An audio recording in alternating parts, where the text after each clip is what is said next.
Bolshevik বিপ্লবের তাৎপর্য, ভূমিকা। বলশেভিক বিপ্লব, যা অক্টোবর বিপ্লব নামেও পরিচিত, 1917 সালে রাশিয়ায় সংগঠিত হয়। এটি আধুনিক ইতিহাসের একটি গুরুত্বপূর্ণ মোড়।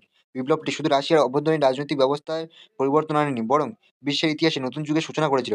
মার্ক্সবাদী মতাদর্শকে ভিত্তি করে বলশেভিক পার্টির নেতৃত্বে সংগঠিত এই বিপ্লব সাম্রাজ্যবাদ, পুঁজিবাদ এবং ফিউডাল ব্যবস্থার অবসান ঘটিয়ে বিশ্বব্যাপী সমাজতান্ত্রিক আন্দোলনের ভিত গড়ে তোলে। এই প্রবন্ধে আমরা বলশেভিক বিপ্লবের পটভূমি, ঘটনাপ্রবাহ এবং বৈশ্বিক ও ঐতিহাসিক তাৎপর্য বিশ্লেষণ করব। পটভূমি: রাশিয়ার পরিস্থিতি। 1917 সালে 1917 সালের আগে রাশিয়া ছিল এক সামন্ততান্ত্রিক এবং দমনমূলক সাম্রাজ্য। জারতন্ত্রের শাসনে দেশটি একটি বিশাল সাম্রাজ্যে পরিণত হলেও এর ভেতরে বিরাজ করেছিল সামাজিক বৈষম্য, দারিদ্র্য এবং গণতান্ত্রিক অধিকারহীনতা। এক অর্থনৈতিক সংকট।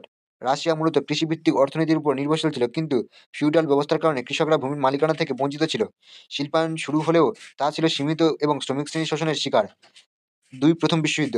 1914 সালের প্রথম বিশ্বযুদ্ধে রাশিয়ার অংশগ্রহণ দেশের জন্য আরও ধ্বংসাত্মক প্রমাণিত হয়।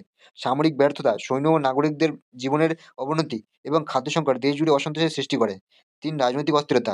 জার নিকোলাস দ্বিতীয়ের শাসনকালে প্রশাসনিক অদক্ষতা এবং দমনমূলক নীতি জনগণের মধ্যে চরম অসন্তোষ সৃষ্টি করেছিল। অন্যদিকে উদারপন্থী এবং বিপ্লবী দলগুলোর উত্থান ক্রমেই শক্তিশালী হয়ে উঠেছিল। বলশেভিক পার্টি ও লেনিন। ভ্লাদিমির লেনিনের নেতৃত্বে বলশেভিক পার্টি একটি সুসংগঠিত বিপ্লবী দল হিসেবে আত্মপ্রকাশ করে। তারা মার্ক্সবাদী মতাদর্শে বিশ্বাসী ছিল এবং সমাজতান্ত্রিক বিপ্লবের মাধ্যমে শ্রমিক শ্রেণীর মুক্তি চেয়েছিল। বিপ্লবের ঘটনা প্রবাহ। বলশেভিক বিপ্লবের মূল পর্ব 1917 সালের ফেব্রুয়ারি বিপ্লব এবং অক্টোবর বিপ্লবের মাধ্যমে সংগঠিত হয়। ফেব্রুয়ারি বিপ্লব। ফেব্রুয়ারি 1917 জারের শাসনের অবসান ঘটে। শ্রমিক ধর্মঘট, সামরিক বিদ্রোহ এবং কৃষকদের বিদ্রোহের ফলে নিকোলাস দ্বিতীয় সিংহাসনে ত্যাগ করতে বাধ্য হন। এতে একটি অস্থায়ী সরকার গঠিত হয়। বলশেভিকদের ভূমিকা। অস্থায়ী সরকার জনগণের সমস্যার সমাধান করতে ব্যর্থ হয়। এ সময় বলশেভিক পার্টির শান্তি, রুটি ও জমি, এই তিনটি দাবি তুলে ধরে। লেনিনের নেতৃত্বে অক্টোবর থিসিস প্রকাশিত হয়, যা সরাসরি শ্রমিকদের জন্য সমাজতান্ত্রিক শাসন প্রতিষ্ঠার আহ্বান জানান। অক্টোবর বিপ্লব। অক্টোবর 1917 এ বলশেভিকরা সশস্ত্র অভ্যুত্থানের মাধ্যমে ক্ষমতা দখল করে। পেত্রোগ্রাদের শীতপ্রাসাদ দখল করে তারা অস্থায়ী সরকারকে উৎখাত করে এবং সোভিয়েত রাষ্ট্র প্রতিষ্ঠা করে। বলশেভিক বিপ্লবের তাৎপর্য। রাশিয়ার অভ্যন্তরীণ পরিবর্তন, জারতন্ত্রের অবসান। বিপ্লব রাশিয়ার জারতন্ত্রের 300 বছরের শাসনের সমাপ্তি ঘটায়। সমাজতান্ত্রিক শাসন। লেনিনের নেতৃত্বে সোভিয়েত সরকার প্রতিষ্ঠিত হয়, যা শ্রমিক ও কৃষকদের জন্য নতুন সম্ভাবনার দ্বার উন্মোচন করে। অর্থনৈতিক সংস্কার। জমি সংস্কার কার্যক্রম শুরু হয় এবং শিল্প কারখানাগুলো রাষ্ট্রায়ত্ত করা হয়। আন্তর্জাতিক প্রভাব। বিশ্বব্যাপী সমাজতান্ত্রিক আন্দোলন। বলশেভিক বিপ্লবের সাফল্য অন্যান্য দেশে শ্রমিক আন্দোলন এবং সমাজতান্ত্রিক আদর্শকে শক্তিশালী করে।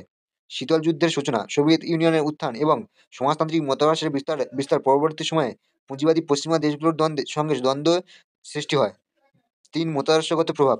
বলশেভিক বিপ্লব মার্ক্সবাদী তত্ত্বের একটি বাস্তব প্রয়োগ হিসেবে দেখা যায়। এটি বৈশ্বিক অর্থনৈতিক এবং রাজনৈতিক কাঠামোর নতুন মডেল হিসেবে প্রতিষ্ঠা পায়।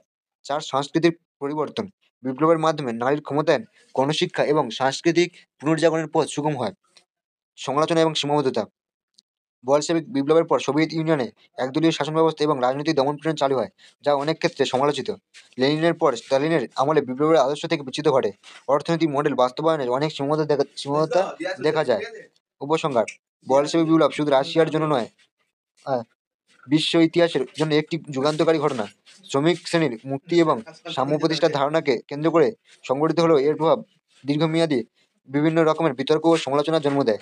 তবুও এই বিপ্লব আধুনিক বিশ্বের রাজনৈতিক, অর্থনৈতিক এবং সামাজিক কাঠামোকে নতুনভাবে চিন্তা করার প্রেরণা জুগিয়েছে। বলশেভিক বিপ্লব। শোষিতের মুক্তি না শাসকের পুনর্গঠন, এমন প্রশ্ন আজও ইতিহাসবিদদের আলোচনার কেন্দ্রবিন্দু। তবে এর তাৎপর্য অস্বীকার করার সুযোগ নেই।